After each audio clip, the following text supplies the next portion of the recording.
देश डिजिटल हो रहा है, किसान भी तकनीकी रूप से सक्षम हो रहे हैं और इसी कड़ी में अब चीनी मिलें भी किसानों को बना रही है स्मार्ट और जागरूक। जी हां, हम बात कर रहे हैं शाहजहांपुर के मिर्जापुर अमृतपुर जोन की, जहां डीसीएम श्रीराम रूपपुर चीनी मिल ने आज एक जबरदस्त ट्रेनिंग प्रोग्राम का आयोजन किया।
जी हां, लीड और सब लीड किसानों के लिए किया गया यह कार्यक्रम एक चर्चा का विषय बन चुका है, जहां मंच पर मौजूद थे cane manager Rampal Singh, Mirzapur zone incharge Munendra Yadav और अमृतपुर जोन इंचार्ज विनोद कुमार सिसोदिया और साथ ही में फील्ड सुपरवाइजर रामचंद्र और प्रदीप यादव, अहिवरन यादव भी मौजूद रहे।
सबसे खास बात यह रही है कि ट्रेनिंग में सिर्फ अधिकारी ही नहीं बल्कि किसान भी पूरे जोश और जागरूकता के साथ शामिल हुए।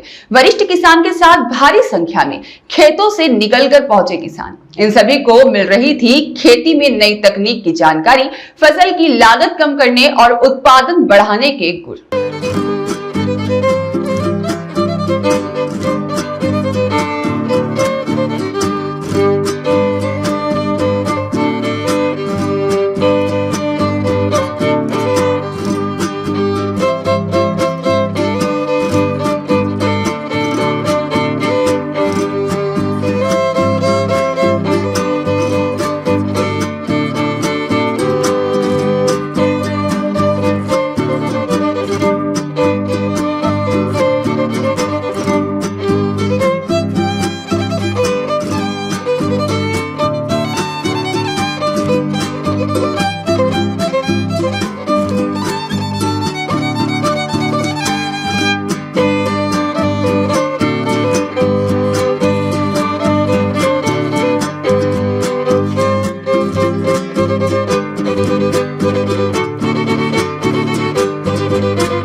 किसानों को बताया गया कि कैसे वह अपने गन्ने की क्वालिटी सुधारे, कैसे खेत में गन्ना ज्यादा लेकिन खर्च कम हो, और सबसे बड़ी बात तो यह है कि सीधे चीनी मिल से कैसे मिले बेहतर मूल्य। यह सिर्फ ट्रेनिंग नहीं बल्कि किसान क्रांति की शुरुआत भी मानी जा रही है।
वाकई बदल रही है किसानों की तकदीर? क्या चीनी मिलें अब सिर्फ गन्ना नहीं बल्कि ज्ञान भी देने लगी हैं? जवाब आने वाले समय में दिखेगा, लेकिन शुरुआत धमाकेदार हो चुकी है।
डॉक्टर सुरेश मिश्रा हूँ।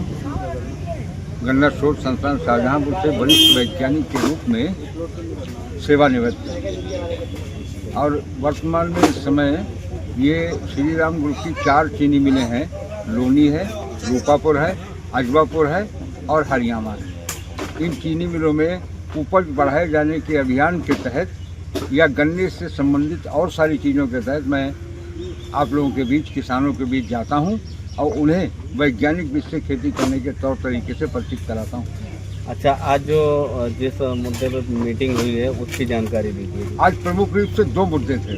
हाँ। एक मुद्दा तो ये था कि हमारी चीनी मिल ये चाहती है कि वो सभी काश्तकारों के दरवाजे तक पहुँचे, लेकिन ये संभव नहीं है। लोग दूर दूर हैं, संख्या बहुत है, तो इसलिए हम एक ही या 2-3 गाँव के मिलाकर हम कुछ ऐसे किसान चुनना चाहते हैं जो अच्छी खेती करते हैं। वे हमारे गन्ने के लीडर के रूप में रहें मिल की ओर से।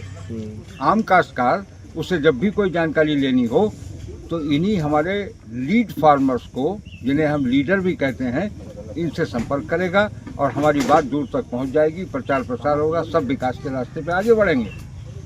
ये पहला मकसद था। इसीलिए हमने चुने गए लीडर्स को ये किताब दी है, ताकि इस किताब से सब कुछ वो मार्गदर्शन प्राप्त करें और छोटा काश्तकार या आम काश्तकार जब उनके पास आए तो इसे देखकर उसे बताया जा सके। ठीक है। दूसरा ये है कि हमारा ये रूपापुर चीनी मिल क्षेत्र जो है, इसमें गन्ना कम है।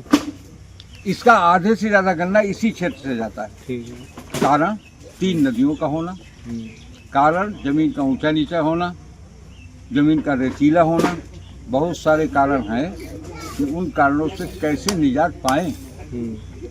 दूसरी बात यह है कि अब एक ही तरीका बचा है कि प्रति बीघा या प्रति एकड़ या प्रति हेक्टेयर हम गन्ने का उत्पादन बढ़ाएं, क्योंकि आमतौर पर यहाँ 50 से नीचे या 50 तक कुंटल प्रति बीघा पे ही लोग अटके हुए हैं। बिल्कुल। जबकि हमारी और चीनी मिलों में 100 वाले तो आमतौर पे हैं, 120, 130, 150 वाले तक हैं। तो उनके लिए कुछ पुरस्कार की भी घोषणा इस बार की है कि इनको प्रोत्साहित करना है। जो आदमी जो पहुंच जाएगा 250 के ऊपर वो 50,000 रुपये पाएगा इनाम। जो 201 पे पहुंच जाएगा वो 25,000 पाएगा इनाम, और जो थोड़ा और कोशिश करेगा, नीचे आएगा, उससे 1501 पे आएगा या 1500 और 100 के बीच में रहे, 1000 के बीच में रहेगा, उसको भी हम 15,000 रुपये देंगे। एक 5,000 रुपये का इसमें सांत्वना पुरस्कार भी, कि मान लो हमने 100 कुंटल लेने के लिए लाइन में लगे, कोशिश करी और रह गए 90, तो इनाम से भी गए और हमारा समय बेकार हो गया। तो केवल 90 वाले जो हैं, जो 100 पे पहुंचने वाले थे, उनको एक 5,000 रुपये का पुरस्कार संतुलन तरीके से मेहनत कर रहे थे और या लेकिन वहाँ नहीं पहुँच पाए, तो वो 5,000 रुपये पाएगा। उसे हम निराश नहीं होने देंगे। हमारी चीनी मिल एक काम और कर रही है। वो ये कर रही है कि बहुत सी चीज़ें मुफ्त में दे रही है। जैसे जो ट्राइकोडर्मा है वो चीनी मिल में मुफ्त में है, आपके घर पहुंचा भी देगी। अच्छा। आपसे पीपीआ के भी पैसे नहीं लेगी। अच्छा, ठीक है। वो पहुंचा रही है। और चीनी मिल में एक गुड़ाई की बड़ी भारी समस्या है, लेबर नहीं मिल रहे हैं। तो एक मशीन पावर बीडर मंगवाई है, वो मशीन उन्हीं के गन्ने में चलेगी जिनने गन्ना 4 फीट पे बोया है। अच्छा, क्योंकि उसे जगह चाहिए ना चलने के लिए। 2 फीट वाले नहीं कर पाएंगे। 2 काम करेगी मशीन, गन्ने में मिट्टी चढ़ाएगी और गन्ने की बहुत बेहतरीन गुड़ाई करेगी। अच्छा, अभी आप जहाँ बैठे हैं वहाँ की दूरी क्या है? जैसे गन्ने की जो दूरी है वो कितनी है यहाँ पे आप हैं जिस क्षेत्र में है? 2 फीट से शुरू होती है। हाँ, ज्यादातर 2 फीट पर रहती है। जो बहुत अच्छे काश्तकार वो 1 फीट बढ़ा देते, 3 फीट कर लेते हैं। वहाँ पे पावर बीडर तो चल नहीं पाएगा। नहीं, तो इनको क्या निर्देश दिए हैं आपने? ये निर्देश दिए हैं कि अभी अक्टूबर में जो गन्ना बो सितंबर में, तो कोशिश करना कि 3 से नीचे मत आओ, जिसका पावर बीडर का लाभ ले सके किसान। हाँ, ले सके। लेबर नहीं मिलेगी तो गुड़ाई कैसे करोगे? बिना गुड़ाई के गन्ना कैसे पैदा होगा? जो खाद डालोगे आधी खरपतवार खा जाएगी। तो इसके लिए हम कहते हैं कि 4 फीट पे आइडियल है। ज्यादा घना गन्ना बोकर गन्ना नहीं होगा। हवा चाहिए निकलने के लिए, रास्ता चाहिए, सूरज की रोशनी चाहिए, ये सब होगा 4 फीट पे। हाँ, तो 4 फीट पे गन्ना बोइए और गन्ने की खेती को अक्टूबर में प्रोत्साहित करिए। अक्टूबर में एक फायदा और है कि सह फसल के रूप में गेहूं भी हो जाएगा। अच्छा, वो गेहूं का नाम आ गया, आलू भी हो जाएगा। आलू रेतीली जमीन में बढ़िया होता है। और आलू इतना हो जाएगा कि गन्ने की पूरी लागत केवल सह फसल यानी आलू निकाल देगी। गन्ना फ्री हो जाएगा, लागत फ्री, पूरा पैसा लीजिए। आमतौर पर किसान ये भी पूछता है कि भाई गन्ने का समर्थन मूल्य नहीं घोषित हुआ है, हम लोग दिक्कत में हैं। तो उनकी बात भी मेरा अनुमान है कि सरकार तक पहुंच चुकी है और सरकार प्रयासरत भी है और इस साल संभवतः सरकार की ओर से समर्थन मूल्य में वृद्धि हो सकती है। अच्छा, ये जहाँ पे अब आए हैं ये बाढ़ क्षेत्र का एरिया है। हाँ, तो इस पे क्या कहेंगे बाढ़ क्षेत्र? देखिए, बाढ़ क्षेत्र के लिए जहाँ बाकायदा बहुत ज़्यादा पानी लगता हो वहाँ 238 की खेती तो कतई न करें। ठीक है। और 238 प्रमुख वैरायटी है यहाँ की। हाँ, बिल्कुल। वो खेती बिल्कुल ना करिए, वरना लौटेगी नहीं, बीज उज कुछ हाँ, बर्बाद हो जाओगे। हाँ। तो बाढ़ क्षेत्र में ये नुकसान है। अच्छा, वैरायटी कौन कौन सी करनी चाहिए यहाँ? देखिए, वैरायटी अभी तो छाई हुई है 238। हाँ, ये यहीं नहीं छाई है, पूरे उत्तर प्रदेश में छा गई थी। 87% रकबा जो इतिहास में किसी वैरायटी का नहीं हुआ, हाँ, वो किसका हो गया? 238। 238 का। अब उसमें काना रोग लग गया है। हाँ, जब ये रोग लगा तो सब घबरा गए, जब ये जाएगी कहाँ की, उसके बदले में क्या लाओगे। तो 238 में इस साल परमात्मा की कृपा है, गंगा जी की भी मेहरबानी है। इसी पिछले साल इसी महीने में जो हालत थी उसको देख लीजिए क्या थी। अभी गंगा जी ने ऐसा कोई कहर नहीं बरपाया है, इसलिए थोड़ा 15 दिन और रुक जाओ। फिलहाल मिर्जापुर अमृतपुर में किसान जागरूक हुए, आगे क्या होता है हम रहेंगे हर अपडेट के साथ।